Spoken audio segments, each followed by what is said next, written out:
Dirty John Part 6, Terra log times and Wondery podcast, transcript, length, 41 minutes. A listener note, this story contains adult content and language. Christopher Goffard, John Michael Meehan may or may not have had some connection to organized crime. Whether to intimidate people or to impress them with his dark glamour, he bragged frequently about his underworld ties. He claimed to trace his bloodline to the prolific East Coast hitman who ran Murder Incorporated itself. He lied about everything, so who really knew?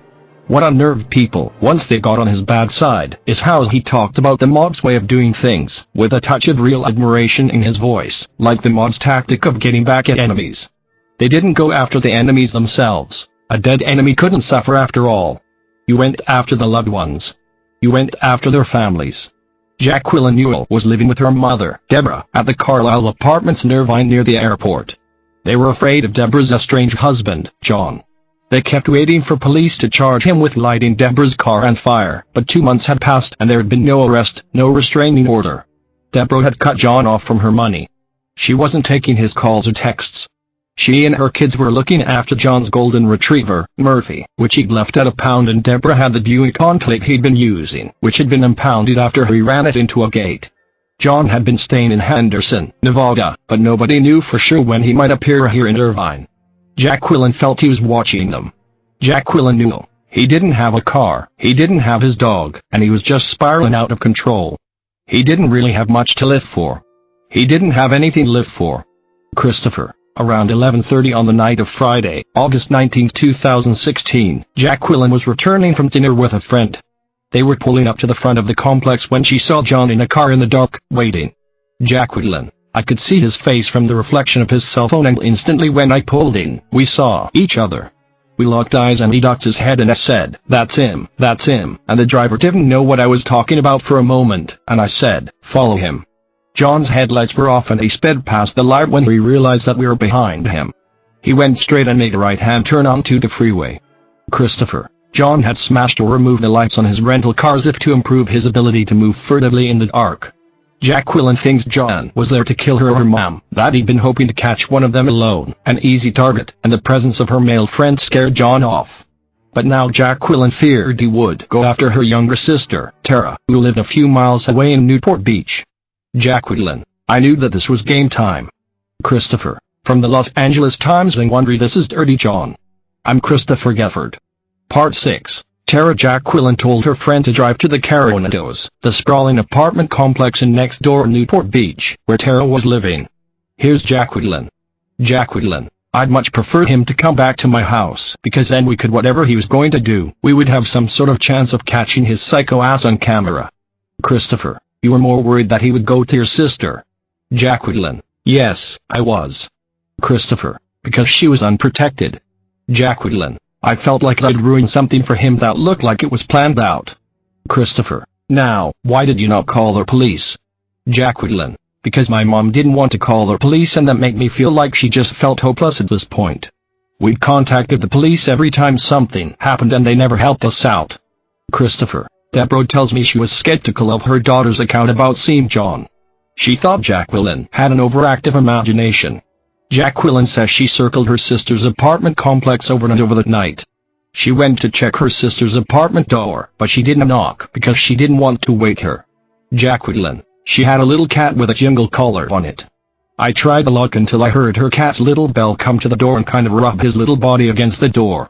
Christopher. And she took reassurance from the growl of Terra's miniature Australian Shepherd, Cash. Jacqueline. So I was like, okay, cool. She's in the home with Cash, she's safe. I'm just tripping. So I would be like, I was kind of going through times at night where I was like, oh my gosh, am I going crazy? No, I'm actually not going crazy. This is really happening. Christopher. Jacqueline says she was up until 4:30 am, slept for an hour and a half and called Terra of 6 am. Jacqueline. I said, John's in the area. Please be careful. I saw him last night, he had the lights off to the car, I followed him. He was in a white Camry. Christopher. How scared did she seem? Jacqueline. She was like, oh my gosh. Really? Okay, but I don't think that she took it, that day, as seriously as I did. Christopher. But in the dark, she'd misidentified the car John was driving. Terra would be watching for the wrong one. It's one of the hypotheticals now. Would he have otherwise been able to get close to her? Terra Newell was 25.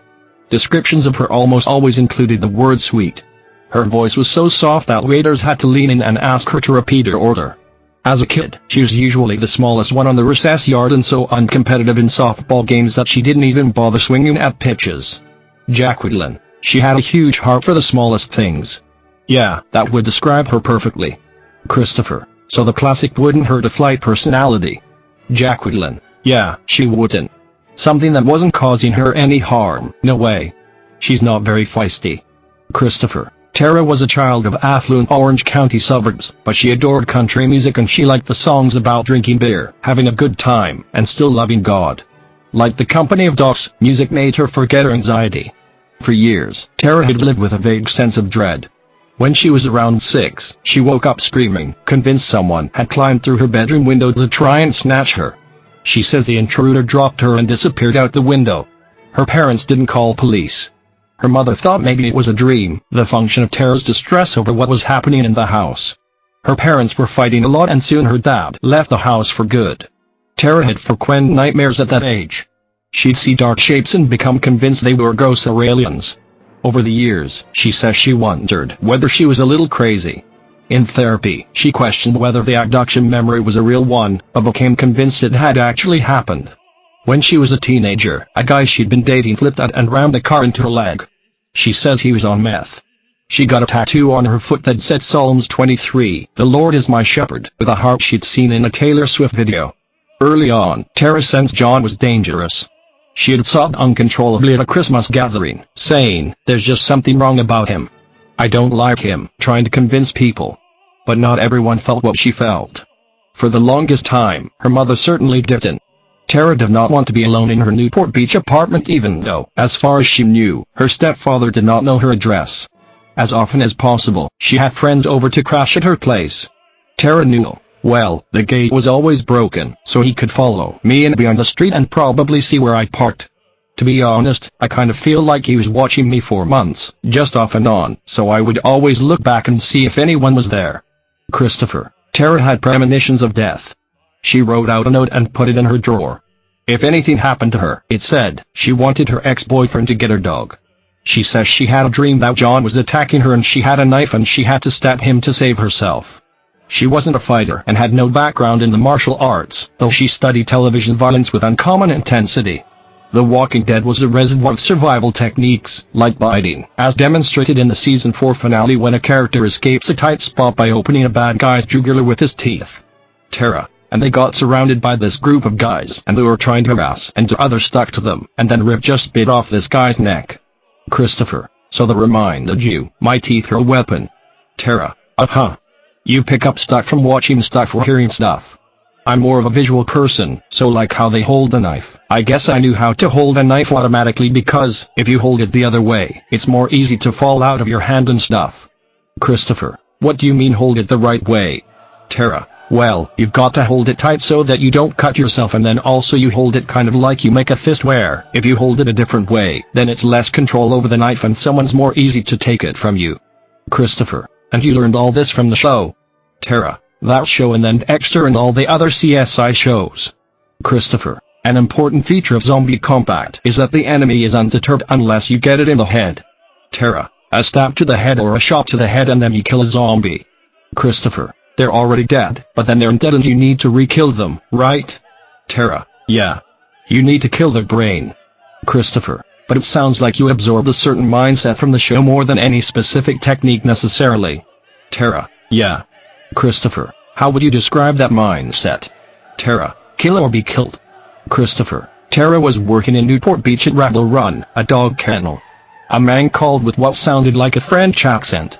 The man made it sound like they had met at some point and wanted to know if she would be working tomorrow. He wanted to bring in his Rhodesian Ridgebacks for her to groom. She didn't recognize the voice or remember having met him or think too much about the fact that most of the grooming requests came from women, not men. She told the stranger her work schedule. Yes, she would be there tomorrow till about 5 p.m.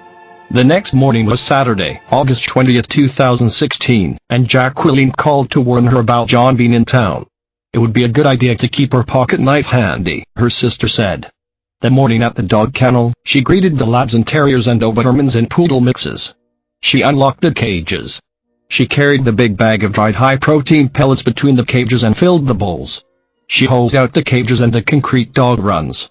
For this reason, and this is an important detail, she wore rain boots. The French-sounding guy who was supposed to bring in his Rhodesian Ridgebacks never showed, but she didn't think much of it. She was distracted, preoccupied by the concert at Irvine Meadows at night. She had bought 2 $100 lawn seat tickets to see one of our favorite country stars, Jason Aldean, and was bringing a girlfriend. She left work in our Toyota Prius just after 5 p.m. for the 3-mile drive home. Cash, the miniature Australian Shepherd, was in the back seat. It was still full daylight. Terra, there was someone backed up into a parking spot. It was a Dodge Dart, I believe, and there was a man fidgeting in the back. I saw him with a tire iron and my dog started to growl and bark at him, but I kind of thought it was a homeless man, just living in his car and going through his stuff, so I just parked into my spot and I parked face forward. We don't have assigned parking, but I park in the same spot every single day. Christopher, she says she carried bear mace in her car, a gift from her sister, and pepper spray in her purse and a pocket knife, but at the moment she pulled into her parking spot, the knife was up in her apartment. John Meehan had removed the license plate from the gray 2016 Dodge Dart he had rented from Enterprise. Inside the car, he had assembled what police would call a kidnapped kid, an Oakley backpack, camouflage duct tape, 13 cable ties useful for binding wrists and ankles, and 6 knives from a Belgique cookware set. He had a passport as if to flee the country. In his cup holder, he had a vial of injectable testosterone. He had been formidably big, 6'2" and 230 pounds of steroidal muscle, a survivor of jail and prison cells in at least 3 states. He had lost serious weight over the months. He was down to 163 pounds, but his intended victim would still be a foot shorter and 33 pounds lighter. He would have the element of surprise. He would have the knife. It bore no resemblance to a fair fight. Terra, and then I got out of my car. I got my dog out of my car and then I walked to the back license plate and John came up and grabbed me by the waist, put his arm around my waist, looked me in the eye, and he said, "Do you remember me?" I didn't even respond that. I just tried to get away from him. He started grabbing me, trying to put his hand over my mouth, but I bit him. I was pushing him, trying to get away from him. He started to punch me, I thought, but it turns out he was stabbing me. One of my automatic reflexes was to put my arm up to protect my chest, and I also had my purse with me, so he stabbed my purse a few times, I believe, and then he also got one in my arm that was 1 inch deep. We were just kind of wrestling for seconds, but it seemed like forever. It seemed like minutes. I was just trying to run away from him, but he kept on grabbing me, kept on trying to stab me. We fell to the ground. My dog was also attacking his ankles and biting him, just going off on him. I fell onto the ground, I fell on my back, and he was on his knees with the knife just trying to stab me. Christopher, 3 floors of apartments flanked the elevated outdoor parking lot at the Caronidos apartment complex. Overlooking the scene where John Meehan attacked Terra were long rows of windows and balconies. Dozens of them, even scores, afforded a clear view. It was a clear, bright day. Blonde, small-boned Skylar Sepulveda, 14 years old, didn't know Terra but looked like she could have been her little sister. She had just pedaled home from junior lifeguard training at the Balboa Pier on her beach cruiser. She was in apartment T302, wearing only a t-shirt-covered swimsuit when she heard the screaming and went to the window. She saw Terra struggling on her back on the far side of the parking lot a few hundred feet away and John Meehan above her. Skylar Sepulveda, I will never get those screams out of my head. He had a knife. The knife was a long, silver blade that was shining. He was holding it over his head and that was the last thing that I saw out of the window before I started running. Christopher, Skylar told her mom to call police and grabbed her beach towel.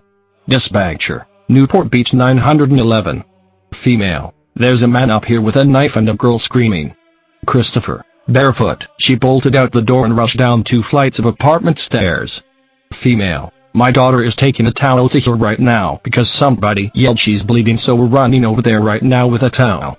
Dispatcher, okay, she's bleeding. Female, it's really bad. Dispatcher, alright, I understand. We have officers on the way. Female, like, Mom, somebody's screaming, and then she saw this guy just raising his hand up and down, up and down. Dispatcher, okay, alright. Christopher, Skylar had wrists so thin a grown man could have enclosed them with a single hand. She did not pause long enough to worry that the attacker might turn the knife on her when she got to the scene. She just knew that she would blame herself if something awful happened that she could have stopped. Skylar, and I had to run up another long flight of stairs up to the top of the parking structure, and once I got to the top, I had to run almost diagonally to where the door, and it probably took me under 2 minutes to run there. I thought it was incredible that people could let and witness other people being abused, or even their life being possibly taken away, and just watching it happen and not stepping in to try and help. I think the majority of it was just the kind of place that it was. Christopher. By that, she means it was a big, anonymous, block-long apartment complex where it was common to overhear domestic arguments and common to ignore them. Skylar, they thought it was just another altercation that was happening there. They just dismissed it and thought it was normal. Christopher, the rain boots Terra wore that day were her sturdy pair, with thick tread, and it's possible that played a role in what happened next. She was on her back, using her feet and legs to protect herself as he stabbed at her. Terra, and I kept on pedal kicking him and trying to block the knife. And then, seconds later, just doing this, I knocked the knife out of his hand. Christopher, the knife flew through the air. It landed on the pavement.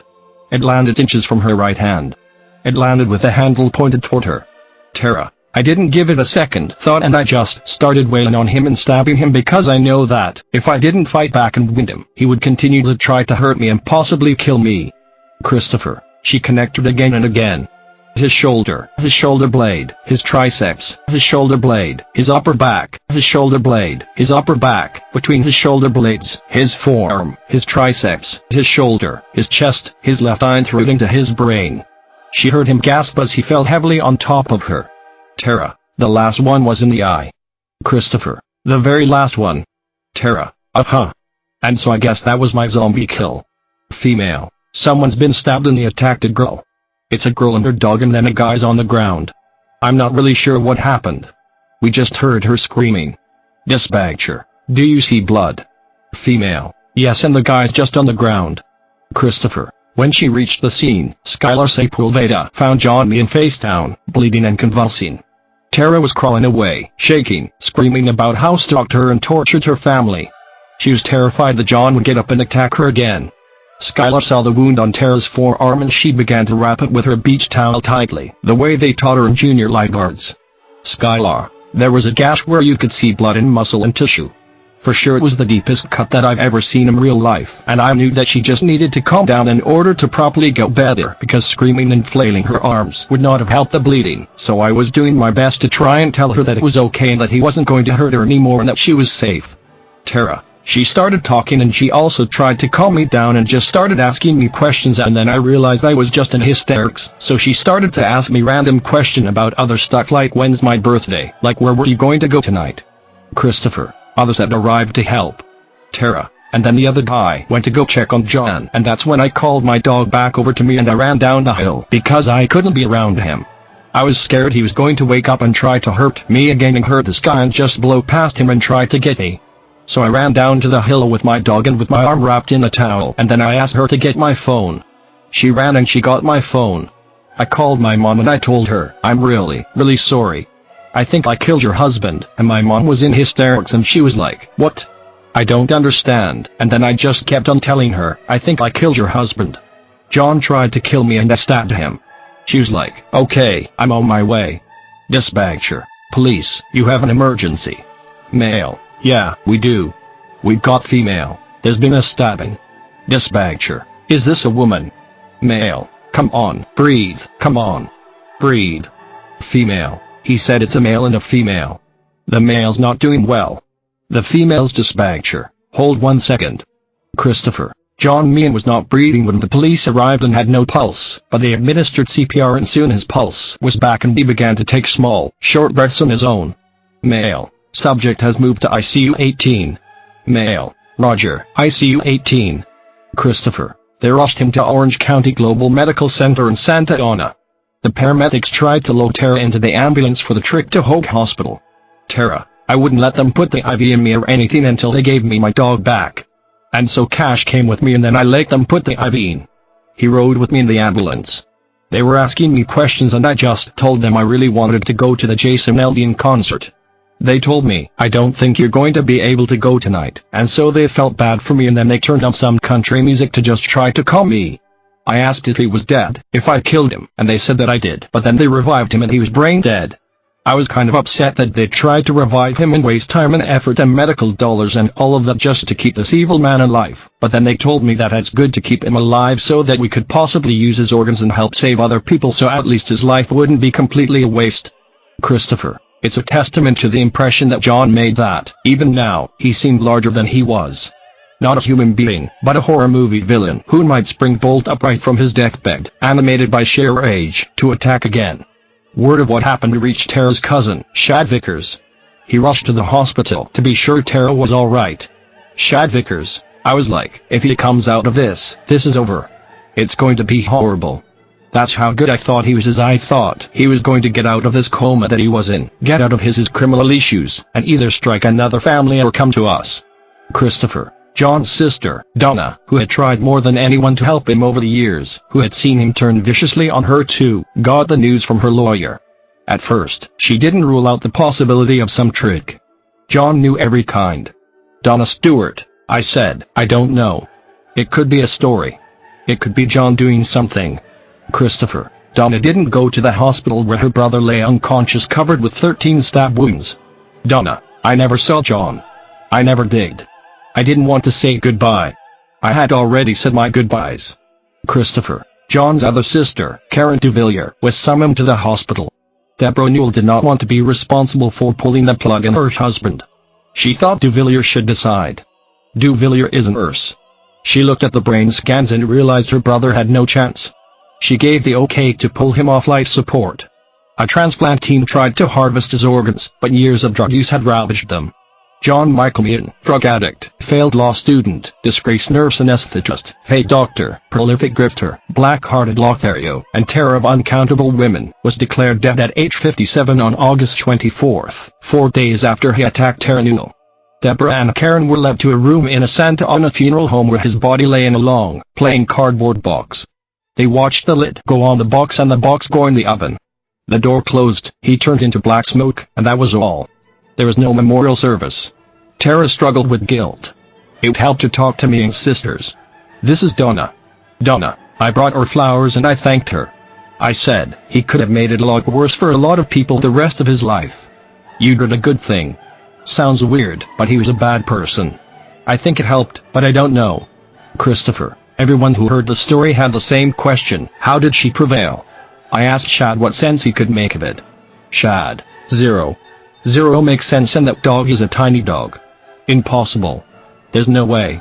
Christopher, when I first met Shad, he used a sentence that's hard to forget. The last person on earth I'd ever think would send John to hell would be Terra. And so what is it that was in you that gave you the ability to survive that? Can you talk about that? Terra, well, I had a genuine hate for him. This guy was taking away my mom. Christopher, it's possible to make some educated guesses about what else contributed to the outcome. John's body was likely weakened by his drug use and fatigue. The autopsy report reflected how much his health had deteriorated over the last year. At 163 pounds, he was 67 pounds lighter than he was listed on his driver's license. Terra had the gift of adrenaline, and she probably didn't know what kind of fight she had in her until she needed it. Her gentle demeanor was deceptive. Her size was certainly deceptive. For years, she'd worked with big, aggressive dogs. Her upper body is built like a swimmer's, strong round shoulders. Terra, I think of him as pure evil. I think that, if there's a devil, then he's probably the devil or the devil's son. I had a dream about this moment, and I would actually stab and kill him, but then I never knew it would happen, and I never thought, while I'm watching the show, maybe the show might help save my life one day. I just thought, if there's a zombie apocalypse, then I might know what to do. Christopher, detectives told the prosecutor, Matt Murphy, that it looked like a clear case of self-defense. Matt Murphy, 99 times out of 100, the nice person is the one that winds up dead. I can't tell you how many times this guy's on the run after this and we find this poor woman dead and duct taped in the desert or on the side of a freeway, because that's usually the way these things end. I don't think this went according to plan for Meehan. What he expected to do, I believe, was pull out the knife and she would do, again, what we see on TV. Maybe, at worst, he's going to muffle a scream that he'd be able to, with the knife, get her into his vehicle and kidnap her, which is what all the stuff was doing inside the car. So he's going to move her from her world into his, and she decided to fight, and that's where things went wrong. Christopher, I think it's basically an illusion fostered by the movies we love and our need for comprehensible narratives governed by cause and effect that people's personalities can never really be explained by an event or two. Still, when you're writing a story, you're always looking for some burning inside, some skeleton key that might unlock a person's personality. You rarely find tidy answers and sometimes nothing resembling any answer at all. You're not going to get the incinerated sled at the end of Citizen Kane, the convenient image that makes you say, so that's what warped this guy's soul. What made Dirty John Dirty John? The prosecutor did not seem vexed by the elusive origins of John's consummate dirtiness. Matt, the fact is some people are just born bad. They just are, and from everything I'd read about Mr. Meehan, he's one of those guys. There's no traumatic event in his life, there's no head injury, there's nothing that happened, that I'm aware of, that you can look at and say, everything went bad for him at this point. Christopher Murphy even has a phrase for it, which he picked up during his years prosecuting sex crimes. He says certain predators just have green worms in the brain. You can't explain how they got there, and you can't get them out. I talked to Deborah's family law attorney, Michael O'Neill. I just think he was so wrapped up in the quest, the stalking. The reason I akin it to sharks is their behavior. Christopher, what was his endgame? Michael, each one of them was to get money, but I tend to think that the endgame, it was the game. Christopher, John Meehan never left a note explaining what he had intended to do. Maybe he had planned to kidnap Terra and hold her for ransom to get Deborah's money. Maybe he wanted to punish Deborah by killing Terra, which is the explanation that seems most plausible to me. Donna, and that's what my uncle and my dad would say. If you want to get revenge, you don't put revenge upon who you're mad at, you harm the people they love. Christopher, this is Donna again. Donna, and if anything comes out of this, Chris, that if there's any women out there that just feel, oh my god, how did I not see it? How did I not know? It happened to me too and I was the only one that ever helped him and needed it to me. Christopher, do you think that there are a lot of women out there who don't know that he's dead who are still living in fear of him? Donna, yes, there has to be. Christopher, Terra had to quit her job at the dog kennel because the anxiety was paralyzing. Barking dogs triggered memories of the attack. Sometimes she'd see a man roughly John's age and she struggled to breathe. For a while, she smoked pot to get to sleep, but it made her paranoid and irritable, so she quit, but then nightmares flooded her sleep. She told me she found a therapist who's helping her. She says part of it is learning not to use animals as an emotional crutch quite as much, and part of it is imagining a safe spot where she can go in her mind when things feel overwhelming. Terra, and, for me, it's a lake where I was fishing when I was little with my father in Montana. My dog wasn't with me then, but I put him in the picture as my protector. Christopher, Deborah Newell still struggles with guilt that she brought John into her family's life. There's much about him she will probably never know. After his death, she went to the house in Henderson, Nevada, where he had been staying, and found it strewn with needles and painkillers. On a laptop he had used, she found a list of women and their phone numbers. There might have been 200 of them. Some were identified by their anatomical parts. On the day they were married, it turned out, he had been on 3 dating websites. Deborah Newell, he had about 15 winks or comments that day from girls, and he had sent some in that thought, we're getting married. Who in the world does that? And that's what made me feel like none of this was real. Christopher, she says she doesn't have any desire to date a year after his death. She's content with her life. She's close with her kids again. She recently bought her daughter stun guns, pepper spray, and rape whistles. They talk every day, sometimes just as if I love you. She doesn't need a boyfriend or a husband. She says she feels like she's over John. She's concluded that he didn't know how to love, that he was some kind of sociopath, but it took her a long time to understand that. In the months after his death, it was hard trying to figure out what was real and what wasn't. Was it possible that he had been lying every time he touched her and every time he smiled at her? One of the first times I met Deborah, she showed me footage of their Las Vegas wedding on her iPad. She clicked on it. Female, Deborah, will you take John to be your wedded husband to live together in bonds of marriage? Christopher, there they were at the altar exchanging rings. She was rubbing his hand. He was smiling at her tenderly. Female, John, please repeat after me. I, John. John Meehan. I, John. Female, take Deborah. John, take Deborah. Christopher, watching it now, she had to turn away. She had a catch in her throat. Female, Deborah, will you take John to be your wedded husband to live together in bonds of marriage? Will you love him, comfort him, honor and keep him so long as you both shall live? Deborah, yes. Christopher, She asked me, "Doesn't he look happy?" Dirty John is reported and written by me, your host, Christopher Goffard, for the Los Angeles Times. Karen Lowe is our producer and editor. Audio designed by Jeff Schmidt. Executive producers, Jeffrey Glazer and Hernan Lopez for Wondery. During this production, our Law Times team has included Shelby graduates, Steve Clow, Robert Meeks, and Devin Maharaj. Thanks to Rick Loomis and sound engineer Ravi Carmen. We owe a special acknowledgement to the work of Hannah Fry, the reporter who broke the story of Meehan's death for her newspaper, The Daily Pilot, and who contributed research to this project. You can read the story at items.com. We're popping up installments as these episodes air. And check the website for photos of this story. We'd also love to learn more about you.